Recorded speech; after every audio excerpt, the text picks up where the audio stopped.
Hey y'all, it's me, Liv, and I am here with a brand new book review for you for your brand new year. I hope that this new year is off to an excellent start and that you are just enjoying every moment of it, or at least most, if not every. This year, I am working hard to get my life. And I know a lot of you are as well. A lot of my friends have stated that one of their goals is to read more. So hopefully, the books that I recommend are really helping you to think carefully about your choices and to hold you accountable in those goals throughout this year. I was interested in reading this particular book that I'm going to be bringing to you today because the author came highly recommended. I've heard her name used and referenced at many different conferences that I've attended in the past, and I was really intrigued by how many people recommended her work, so I chose to pick it up. And today, the book Think and Eat Yourself Smart, written by Dr. Caroline Leaf, is what we're going to be talking about. Y'all, I have been drawn to different work that really talks about how our eating habits influence our mental and emotional health, not to mention our physical health. And so this book was the perfect thing to hold me accountable in this new year, to just ensuring I'm taking the steps that I need to make sure that I am in the best shape possible emotionally and mentally. Hopefully you can say the same, but if not, maybe this book is right for you. I will tell you it's a little lengthy, but because she breaks it into 3 different parts, it makes it easy to digest. Part 1 is titled Admit It. Part 2 is titled Quit It. And part 3 is titled Beat It. And in the first part, she really helps us to confront some of the lies, the manipulation, and the deception that we've been fed concerning our modern American diet and how it's hurting us. She tackled things such as organic foods, which, to be honest, I purchase a lot of, really trusting the labels that are there. And she helped me to confront that and to recognize that this term is used really loosely in some regards by some companies, and it's up to us to do additional research simply by reading the labels and the fine print. For instance, vegetables and fruits lose a lot of their value within 3 to 5 days, and 5 days is actually pushing it. So if you live in California and you have a veggie or a fruit from Ohio that reads organic, you need to know that it has had pesticides and it's been used with preservatives because it would not have maintained its color or any nutritional value in order to make it to you within the time. You've got to think about packaging. You've got to think about transporting. You've got to think about setting it up in the stores. All of that takes longer than 3 days if it's not produce that's grown close to you. So she helps us to think about what real food is and the need to eat real food.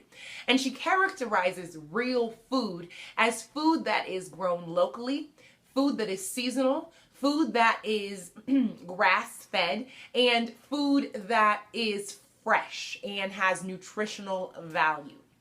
When she talked about this, I was really convicted because a lot of the fruits that I'd purchased were fruits that I liked and weren't necessarily seasonal. Therefore, it may or may not be organic.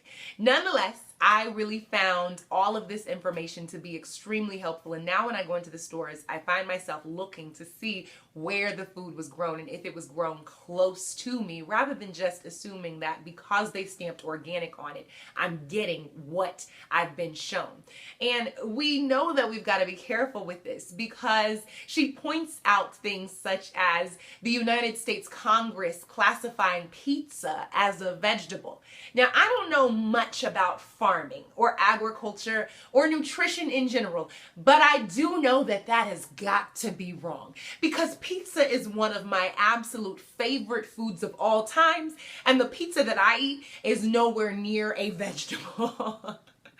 You guys, we are being fed lies, and we need to get it under control and become knowledgeable ourselves, because our foods are influencing everything from our ability to have children to the allergies and the autism that our children may be born with or that we even develop. The Alzheimer's and diabetes are connected to the foods that we eat. And I don't know about you, but I am trying to live the healthiest life that I possibly can. So I have chosen to begin thinking about food differently. When I talk to people about the food choices that they have, and as we converse just in casual conversation, I'm really interested in the different ways that they see food and the favorite foods that we call on, because a lot of our favorite foods are processed and a lot of our favorite foods have no nutritional value. In fact, they're costing us a lot more in the long run than they ever do in the short term, and the impact that we see on our pockets. So we've got to make the choice to spend a little bit more if we're going to choose to really live our healthiest lives. I don't want to be here strung out with long terms of sickness. I want to be my very best, because the girls that I mentor and the people that I lead are counting on it, y'all. And they're counting on you too. She mentioned that we need to change the way that we think about food. And this was good for me because she talked about how our thinking starts long before our eating starts. And I can personally attest to this because I am a foodie. I love food. I love to try new restaurants. I love to try new foods. And I love to have dessert with my food every single day. And so when she talked about how we have to think about our eating carefully before we make those choices, it really struck a chord with me, because I will tell you, I will think about dinner when I'm eating breakfast, and I will find myself thinking about what I'm going to eat tomorrow or during the weekend long before it comes. I've got to get that under control. When I think about food, since I love it so much, I've got to think about some of those veggies that I can have. I've got to think about different twists that I can put on those juices that I love so much. It's not a bad thing to think about food, and it's not a thing that nutritional food is nasty. We've got to get out of that mindset too. I was one of those children that never liked vegetables until I learned how to cook it myself in ways that I liked. So I want to challenge you that if this is an area that is difficult for you to accept, to begin researching new ingredients and new recipes that can assist you in making healthier food choices and excite you in the process. She talked about the power in food marketing throughout this entire book, especially in her part titled Beat It. And this really resonated with me as well. When we see how Coca-Cola is marketed to us during the summers, we have to stop and pause and really assess whether Coca-Cola is being marketed to us or happiness is being marketed to us, because they do a really good job of feeling and making us feel as if we need that Coca-Cola to make that summer night the best night possible, when in reality water could do just as well, if not better, and it really has nothing to do with our happiness. If we like that commercial, cool, but let's think about it. Do we really want the Coca-Cola, or do we want the happiness that they're selling us? When we think about that, we can make careful choices more consistently, and we can enjoy all of our good times even more effectively, if that can be characterized in such a way, because we'll know that we have made safe choices that are going to impact our tomorrow as well as our right now. She has chapter titles such as Confused Emotions, Destructive Behaviors, and I could preach that chapter title. I'm telling you, Confused Emotions, Destructive Behaviors. That is good. She shares that when we have confused emotions and when we are feeling down, we typically make the most destructive choices for our food that lead to destructive behaviors over a longer period of time. And we've got to stop running to the ice cream tub whenever we are feeling sad or lonely or depressed. Instead, we've got to stop eating completely and find other activities to do at that time, because we are conditioning ourselves to run to that ice cream tub every single time we have a bad day.